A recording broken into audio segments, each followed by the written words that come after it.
Assalamualaikum warahmatullahi wabarakatuh. Kembali lagi dengan saya Nila Arianti. Video kali ini kita akan membahas pengembangan pembelajaran IPS berbasis tematik, PPK, ekopedagogi, dan kearifan lokal. Tugas ini dibuat untuk memenuhi tugas mata kuliah pengembangan pembelajaran IPS SD yang diampu oleh Bapak Tio Gusti Satria, Magister Pendidikan. Yang pertama, saya akan menjelaskan pembelajaran IPS berbasis tematik. Pada pendekatan pembelajaran tematik, program pembelajaran IPS disusun dari berbagai cabang ilmu dalam rumpun ilmu sosial.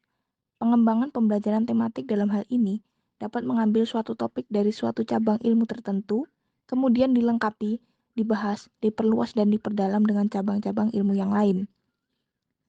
Topik atau tema dapat dikembangkan dari isu, peristiwa, dan permasalahan yang berkembang. Bisa berbentuk permasalahan yang dapat dilihat dan dipecahkan dari berbagai disiplin atau sudut pandang. Contohnya banjir, pemukiman kumuh, potensi pariwisata, iptek, mobilitas sosial, modernisasi, revolusi yang dibahas dari berbagai disiplin ilmu-ilmu sosial. Prinsip-prinsip pendekatan tematik dalam pembelajaran IPS. Yang pertama, the hidden curriculum. Pembelajaran tidak terpaku pada satu pokok permasalahan tertentu, sehingga pembelajaran akan menjadi penuh makna bagi anak. Yang kedua, subject in the curriculum, yaitu pembelajaran harus benar-benar dilaksanakan dengan mempertimbangkan pemilihan pokok belajar, waktu belajar, dan penilaian kemajuan belajar. Yang ketiga, the learning environment. Lingkungan kelas harus memberikan kebebasan bagi anak untuk berkreativitas dan berpikir. Yang keempat, yaitu views of social world. Artinya pembelajaran harus pula didasarkan pada wawasan masyarakat sekitar.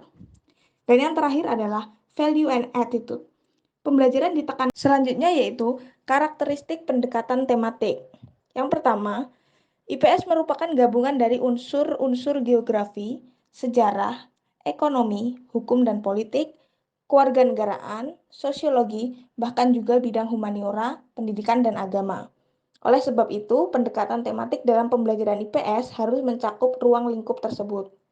Yang kedua, standar kompetensi dan kompetensi dasar IPS berasal dari struktur keilmuan geografi, sejarah, ekonomi, dan sosiologi yang dikemas sedemikian rupa sehingga menjadi pokok bahasan atau topik atau tema tertentu. Oleh sebab itu, pendekatan tematik dalam pembelajaran IPS harus disusun atas keterpaduan standar kompetensi dan kompetensi dasar keilmuan tersebut. Yang ketiga, standar kompetensi dan kompetensi dasar IPS juga menyangkut berbagai masalah sosial yang dirumuskan dengan pendekatan interdisipliner dan multidisipliner. Yang keempat, pengembangan pembelajaran tematik IPS harus didasarkan pada standar kompetensi dan kompetensi dasar dapat menyangkut peristiwa dan perubahan kehidupan masyarakat dengan prinsip sebab akibat, kewilayahan, adaptasi, dan pengelolaan lingkungan, struktur, proses dan masalah sosial, serta upaya-upaya perjuangan hidup agar survive seperti pemenuhan kebutuhan, kekuasaan, keadilan, dan jaminan keamanan. Yang terakhir yaitu pengembangan pembelajaran tematik IPS harus didasarkan kepada standar kompetensi dan kompetensi dasar IPS dengan menggunakan 3 dimensi dalam mengkaji dan memahami fenomena sosial serta kehidupan manusia secara keseluruhan. Dimensi pembelajaran tematik IPS. Yang pertama, dimensi dalam kehidupan manusia, meliputi area dan substansi pembelajaran, contoh kompetensi dasar yang dikembangkan, dan alternatif penyajian dalam mata pelajaran. Selanjutnya yaitu dimensi ruang, meliputi alam sebagai tempat dan penyedia potensi sumber daya, adaptasi spasial dan eksploratif, dan juga geografi. Dimensi selanjutnya yaitu waktu, meliputi alam dan kehidupan yang selalu berproses, masa lalu, saat ini, dan yang akan datang, berpikir kronologis, prospektif, dan antisipatif, dan juga sejarah. Dimensi yang terakhir yaitu nilai atau norma. Kaidah atau aturan yang menjadi perekat dan penjamin keharmonisan kehidupan manusia dan alam, konsisten dengan aturan yang disepakati dan kaidah alamiah masing-masing disiplin ilmu. Dan yang terakhir yaitu ekonomi, sosiologi, atau antropologi. Selanjutnya yaitu pembelajaran IPS berbasis tematik pada kurikulum 2013. Pembelajaran tematik kurikulum 2013 merupakan pembelajaran untuk mengintegrasikan materi dari beberapa mata pelajaran dalam satu tema untuk menumbuhkan suatu keterampilan pada peserta didik. Tematik untuk jenjang sekolah dasar menggunakan model pembelajaran tematik terpadu. Pembelajaran tematik dalam IPS sering disebut dengan pendekatan interdisipliner. Selanjutnya yaitu tahap-tahap pembelajaran tematik pada kurikulum 2013. Yang pertama itu menentukan tema.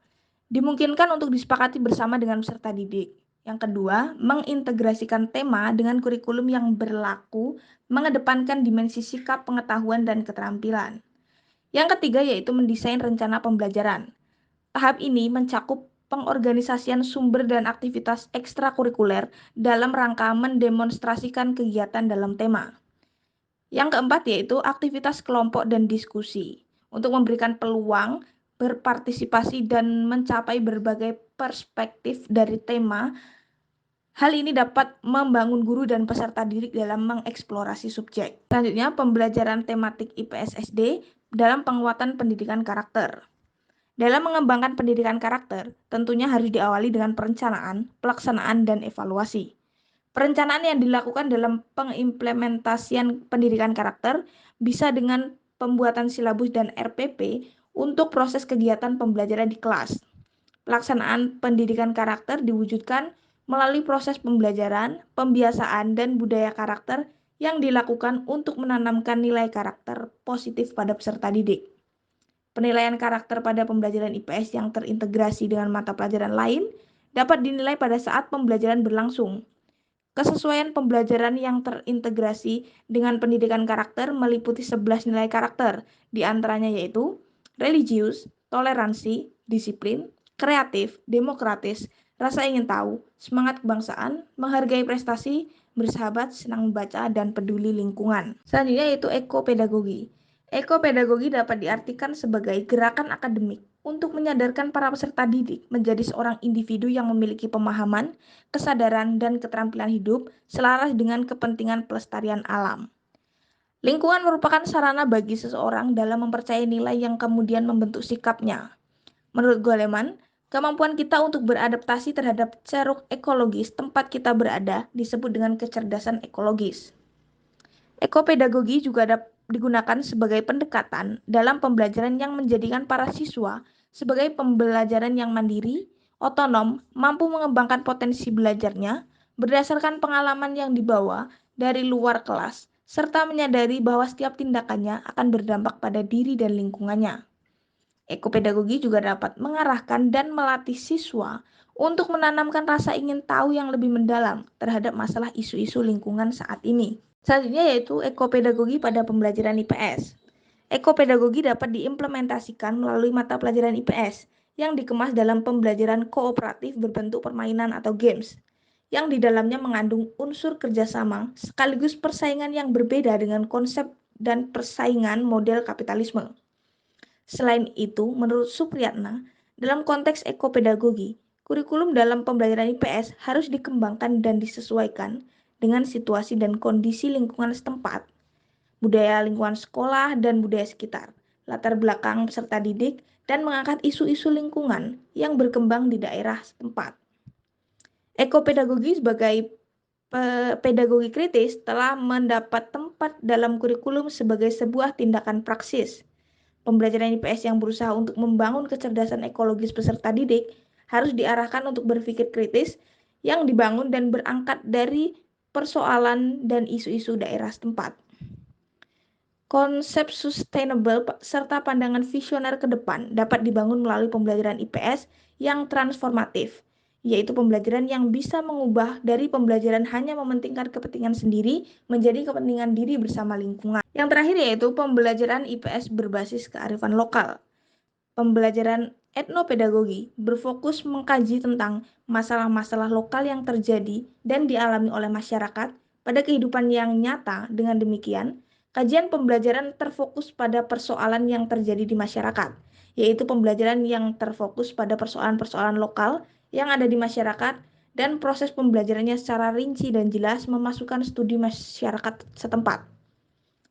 Sumber pembelajaran yang digunakan langsung terjun ke masyarakat dengan melihat fenomena-fenomena yang terkait dengan masalah-masalah sosial seperti peranata sosial, budaya dan tradisi lokal, organisasi-organisasi masyarakat, dan semisalnya.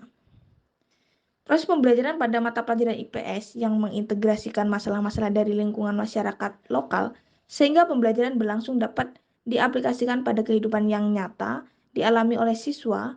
Dengan demikian siswa akan menemukan dengan sendiri bagaimana masalah-masalah lokal yang secara langsung terjadi di masyarakat.